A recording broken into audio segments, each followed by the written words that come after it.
headlights sliced across the rain-slick asphalt and the world narrowed to a red and blue glare in Naomi Carter's rearview mirror, a pulsing metronome for trouble she had seen too many times to count.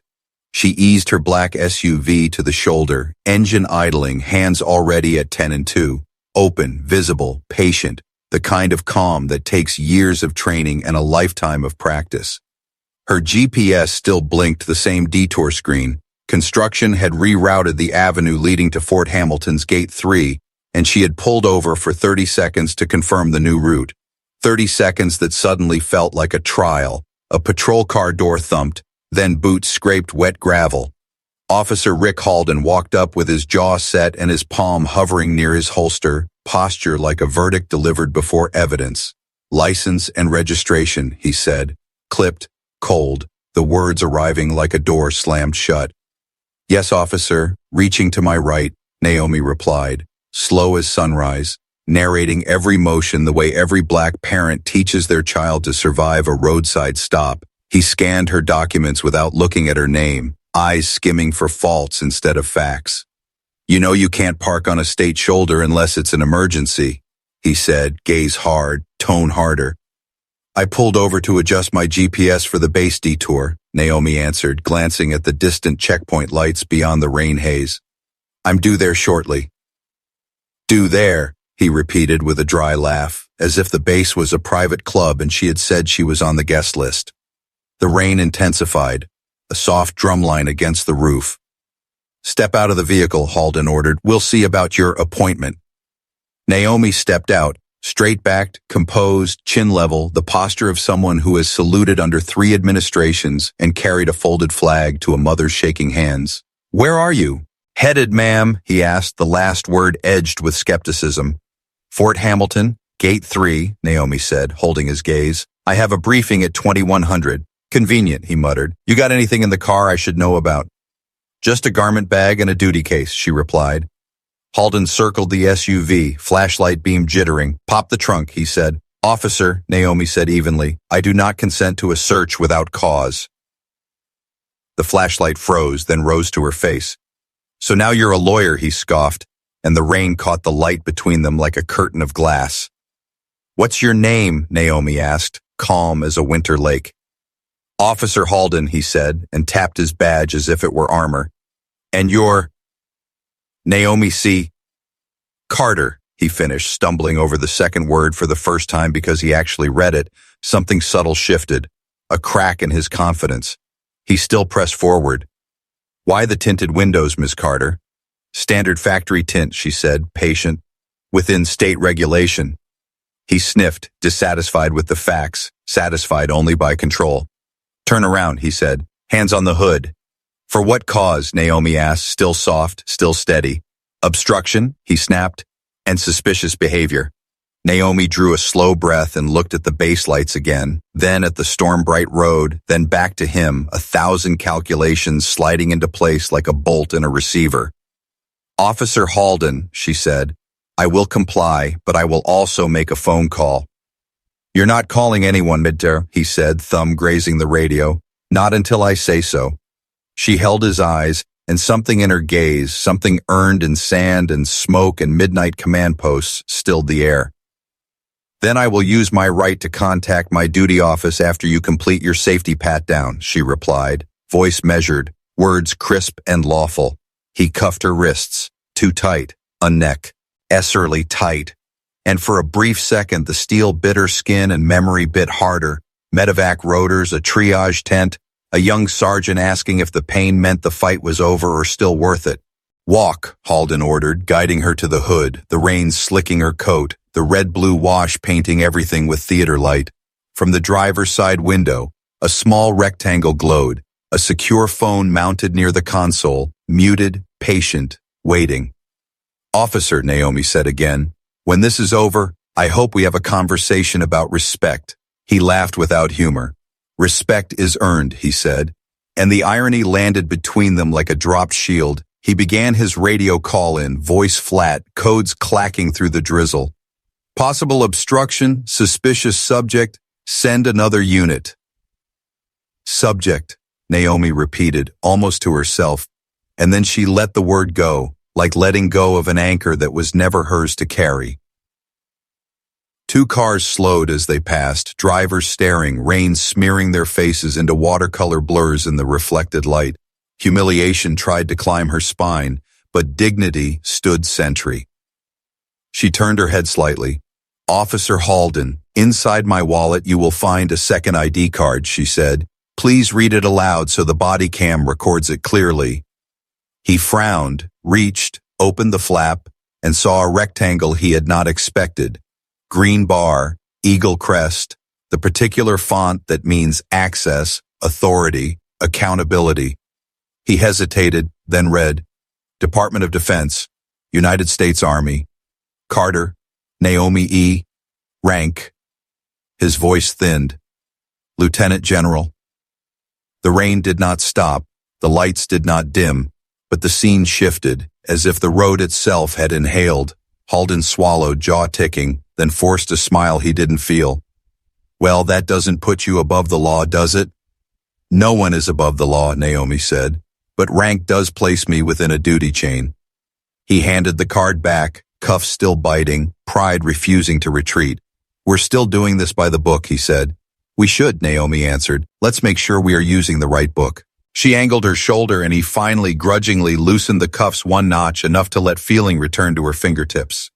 "Thank you," she said, "because respect is a discipline, not a reward. Now, by policy, a senior officer detained in proximity to a federal installation may contact the installation's provost marshal." "Radio stays with me," he replied, but the certainty was fading from his tone. "I don't need your radio," Naomi said. "I need my one call." He looked toward the base lights, then to the camera on his chest, then to the rain, as if any of them would answer for him. "Fine," he said. "One call speaker, right here." She nodded, gave him the passcode, and watched as he unlocked the secure line on her console. A clear tone, then a click, and a voice answered. "Provost Marshal, Fort Hamilton."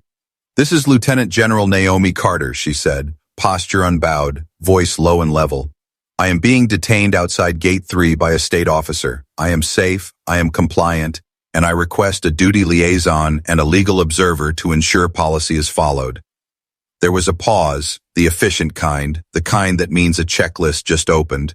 "Understood, ma'am," the voice replied. "Stay on the line." Halden shifted his weight, rain beating on his cap brim, the red-blue stutter coloring the uncertainty on his face. From the base road came a new sound under the rain, a steady, distant rumble, not threatening, not frantic, just purposeful, like a drumbeat at the start of a parade that will not be stopped. Naomi looked at the patrol car camera and spoke for whoever would watch later. "Respect is not a courtesy you extend after a background check," she said. "It is a baseline." The rumble neared, headlights fanning through the storm, the gate lights brightening, radios waking up along the corridor. Officer Halden cleared his throat. "Like I said," he muttered. "We're doing this by the book." Naomi's eyes softened, not in surrender but in mercy. "Good," she said. "Then the book will protect both of us." A military sedan rolled into view, followed by a marked base police vehicle, wipers sweeping in rhythm, doors opening in practice sync, and the road between state and federal authority became very small. Naomi straightened, the cuffs still on, the rain still falling, the lesson still waiting, and as the liaison stepped forward with calm authority, the night prepared to change its story. The military sedan rolled to a stop, and the door opened with precision. Lieutenant Colonel Harris stepped out first, crisp uniform under his raincoat, his presence carrying both calm and command. Beside him, the base provost marshal followed, eyes immediately scanning the scene, the cuffs, the patrol car, the dripping red-blue lights. "General Carter," Harris said firmly, voice cutting through the rain. "We came as soon as your call came through." He moved closer, posture protective, yet respectful. "Officer, release her immediately." Halden stiffened, pride fighting reason. "This is my stop. I was conducting a lawful detention," he said, but his words trembled under the weight of titles and insignia. The provost marshal's eyes narrowed. "You cuffed a 3-star general without probable cause." His tone made the rain feel colder. "Explain yourself." Halden's jaw worked. "She was parked illegally. She refused to consent to a search, and she was adjusting her GPS outside a federal installation," Harris interrupted, steel in his voice. "She informed you of her duty. and you ignored her credentials. Naomi remained silent, watching, her dignity intact even as the cuffs still clamped her wrists. She had learned long ago that silence could speak louder than any protest. The provost marshal moved closer, his voice calm but carrying weight. "Officer, your camera is recording, correct?" "Yes," Halden muttered. "Then this will all be reviewed," the marshal said, and turned to Harris. "Uncuff the general." Harris stepped forward, key in hand. The click of metal unlocking was louder than the rain. Naomi flexed her wrists slightly, blood returning to her fingers. "Thank you," she said softly, her eyes steady on Halden, not in anger, but in something deeper. Disappointment. Halden looked away, muttering, "Didn't know who she was." "That's the problem," Naomi replied, her voice low but firm. "Respect isn't given because of who someone is. It's given because of what they are, a human being." Silence stretched, broken only by the storm and the sound of another military vehicle pulling up, this time carrying reporters from the base media team, drawn by the sudden call from the Pentagon. Halden's face blanched. "Media," he whispered, realizing the gravity of what had begun to unfold. Naomi stood taller, straightening her coat. "You wanted to prove control tonight, officer," she said, voice like tempered steel. "Now you will learn what real accountability looks like." The reporters aimed their cameras, rain streaking their lenses, flashes cutting through the night. Harris lifted an umbrella over Naomi, a gesture of both respect and protection. She looked at him briefly, then back at Halden. "I served 3 tours overseas," she said, her voice carrying to the cameras. "I have saluted presidents, stood beside grieving mothers, and sent young soldiers into battles they would not return from. But tonight I was reminded that even here, on the very soil I swore to defend, I can still be treated as less than human because of how I look." The words hung heavy, resonating deeper than the storm. Halden shifted uncomfortably, realizing each syllable was being recorded, not just by his body cam but by history. The provost marshal nodded solemnly. "General, we will file a full report and escalate this to federal authorities." Naomi's gaze never wavered. "Do that," she said, "but remember, the point isn't only justice for me, it's ensuring that the next person, without stars on their shoulder, without access to a Pentagon line, is treated with dignity from the start." The crowd quieted, the rain softened, as though the storm itself listened. Harris placed a steady hand on her shoulder. "Ma'am, we should escort you to base." Naomi nodded, then looked once more at Halden. "Officer, one day you may learn that the smallest choice, to treat someone with respect or with contempt, can change not just their life, but yours too." With that, she stepped into the waiting sedan, the door closing softly behind her. Halden stood in the flashing light, soaked and speechless, his authority crumbling under the weight of truth. And as the convoy rolled toward Fort Hamilton, the story of that single call, one act of courage, one moment of restraint, was already beginning to echo beyond the rain-slick road, reaching ears that would not forget. The convoy glided past the security gate, wipers clearing the last trace of storm from the windshield. Inside the sedan, General Naomi Carter sat composed, though her wrists still bore faint red marks where the cuffs had bitten. The silence was not heavy. It was deliberate, a silence of strategy, of calculation. Lieutenant Colonel Harris broke it first, his voice measured. "Ma'am, the Pentagon has already been informed. The Secretary of Defense's office flagged your call within minutes." Naomi exhaled slowly. "That's not the call I want remembered," she said, her gaze fixed on the rain-beaded window. "I want the message remembered. The danger of assuming status before respecting humanity." The sedan eased into the command building's portico, aides rushing forward with umbrellas, cameras from the base media already waiting. Flashes lit the night again. But this time Naomi stepped out not as a detainee, but as the commanding presence she had always been. Reporters called questions, voices tumbling over one another. "General, what happened at the checkpoint? Were you targeted? Do you believe it was racism?" Naomi lifted a hand gently, signaling calm. "There will be time for questions," she said. "For now, know this. I remain committed to serving my country with honor, and I expect the same standard of respect to be extended to every citizen, regardless of rank or appearance." Her words struck deep, broadcast across base channels within the hour. Picked up by local networks by dawn, soon hashtags spread, hashtag respect first and hashtag justice. On the road, trending across social media, clips of her calm voice in the storm played alongside still images of her in cuffs, the contrast cutting through feeds like lightning. Comments flooded in. A general cuffed for adjusting her GPS? If this can happen to her, what about us? Meanwhile, Officer Halden sat alone in his precinct locker room, the echoes of the night replaying like a broken record. Supervisors had already pulled him from the rotation. Pending review, he muttered excuses to himself. Procedure, safety, control. But the truth gnawed louder than any defense. His phone buzzed nonstop. Reporters outside, colleagues avoiding his gaze. Even his own reflection seemed sharper, accusing, in the streaked mirror above the sink. Back on base, Naomi convened with senior staff, the room tense with unspoken fury. Harris placed a file on the table. "Ma'am, the governor's office is requesting a statement. Civil rights groups are rallying for immediate investigation." Naomi's eyes softened. "This isn't just about one officer," she said, voice low but steady. "This is about a pattern, a culture that assumes guilt based on skin before evidence based on action." The staff exchanged looks, knowing she was not speaking just as a general, but as a leader carrying generations of weary truth. Later, in her private quarters, Naomi allowed herself a single moment of release. She unpinned her stars, setting them gently on the dresser, her reflection in the mirror, or was both weary and resolute. "You've faced worse," she whispered to herself, remembering deserts and battlefields, remembering soldiers who never returned. Yet she knew this battle was different. It was fought not with weapons, but with dignity, patience, and truth.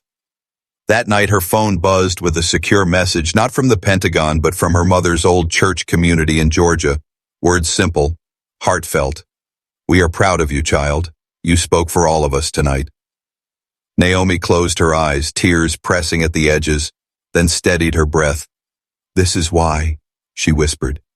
"This is why we keep standing." Outside, the rain finally stopped, leaving the base quiet under a silver dawn.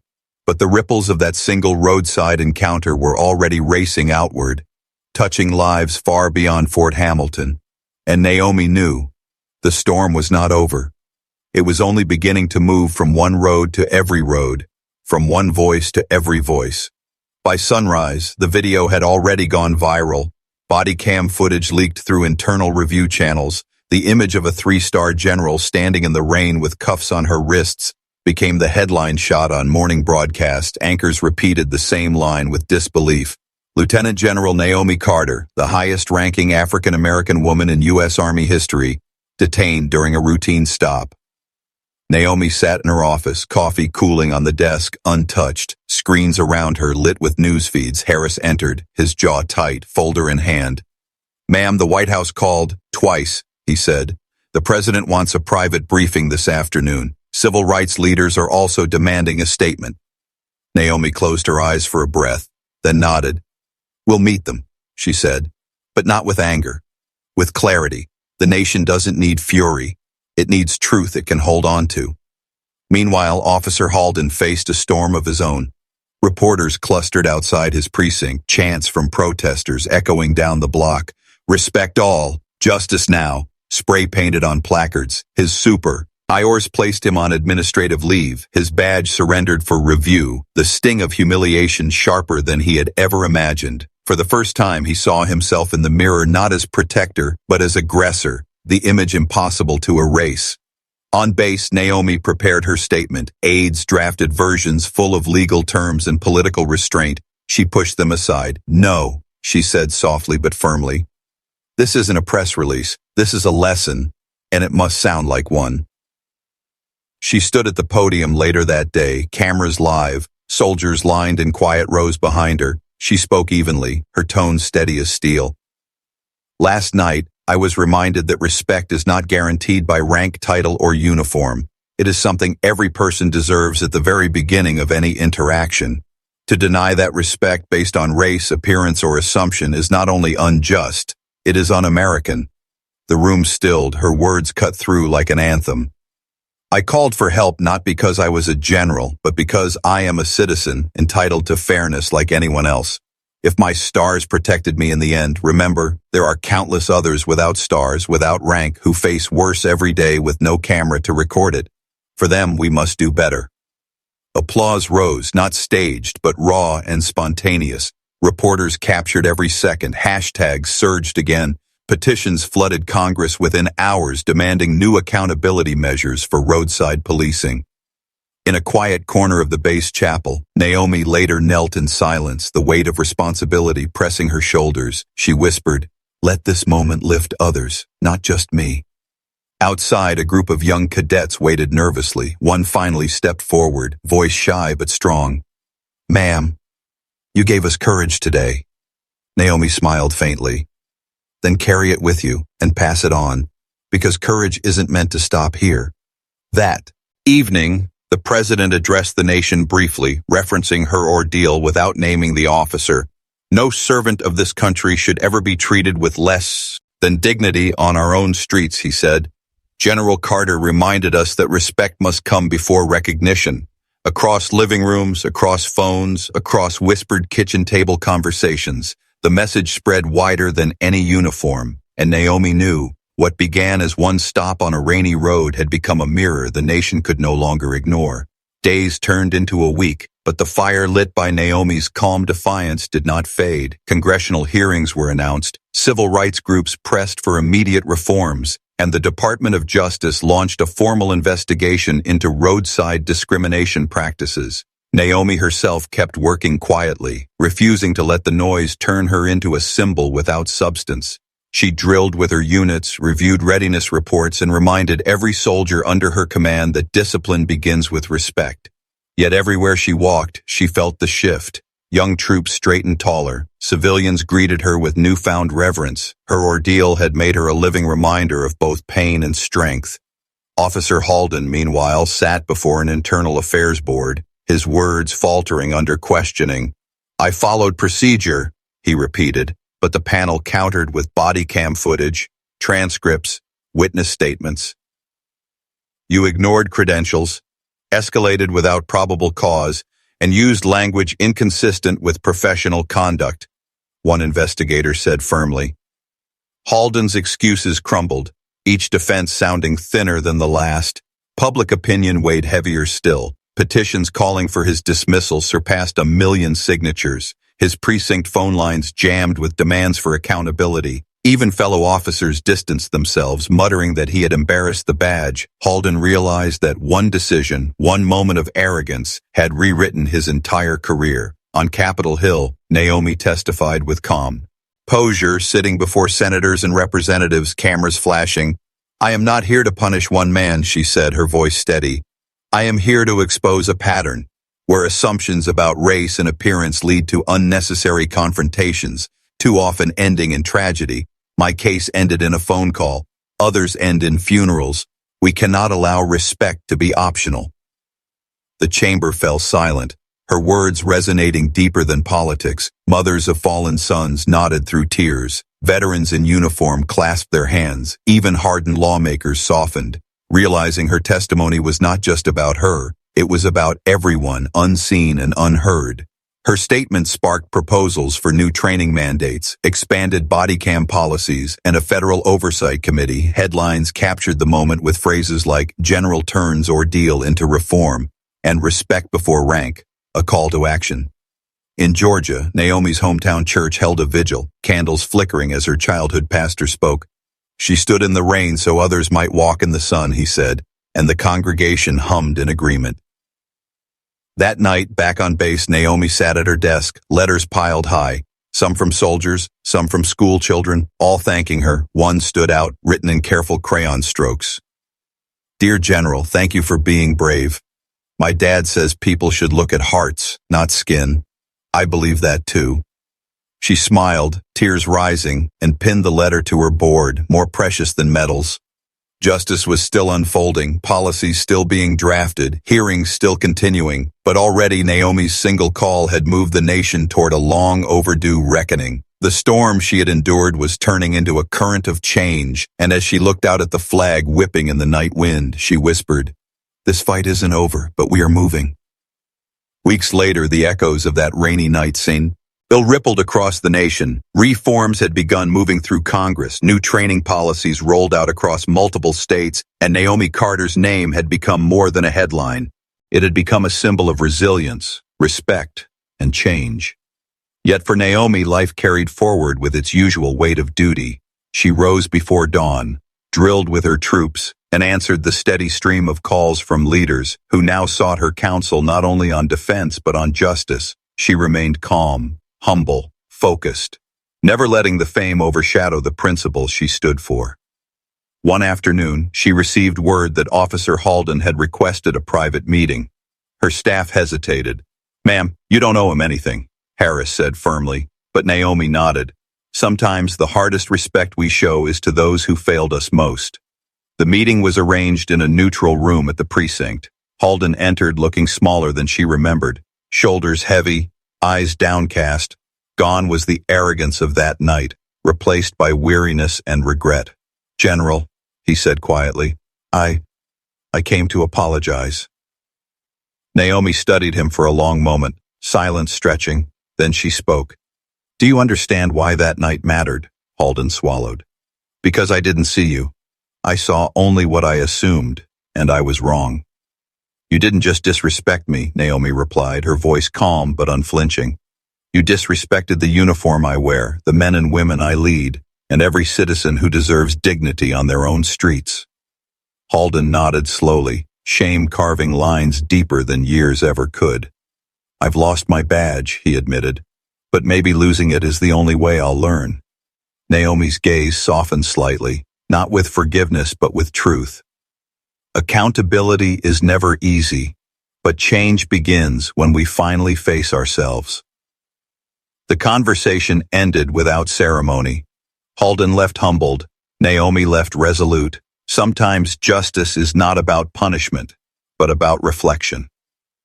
That evening, Naomi stood once more at a podium, this time not in front of Congress, not under storm clouds, but before a crowd of young cadets at their graduation. Her voice carried with conviction. "Never forget," she told them, "your rank, your badge, your title. These are responsibilities, not privileges. Respect every person, because behind every uniform, every skin, every face, there is a human being whose worth does not depend on your perception." Applause thundered. Cadets saluted, and Naomi returned it with pride, her message etched into their futures. Later, in the quiet of her quarters, she looked again at the crayon letter pinned to her wall. The child's words, simple but eternal. "People should look at hearts, not skin." She touched it gently, whispering, "That's the real victory." The world outside still wrestled with prejudice, still struggled with respect, but thanks to one stormy night, one unjust stop, and one decisive call, the path toward change had grown brighter. Her story was not just hers anymore. It belonged to everyone who believed in justice, in dignity, in the power of respect. And so, the lesson endured. Never judge by appearance, never withhold respect, because the person you underestimate might be carrying the strength to change the world.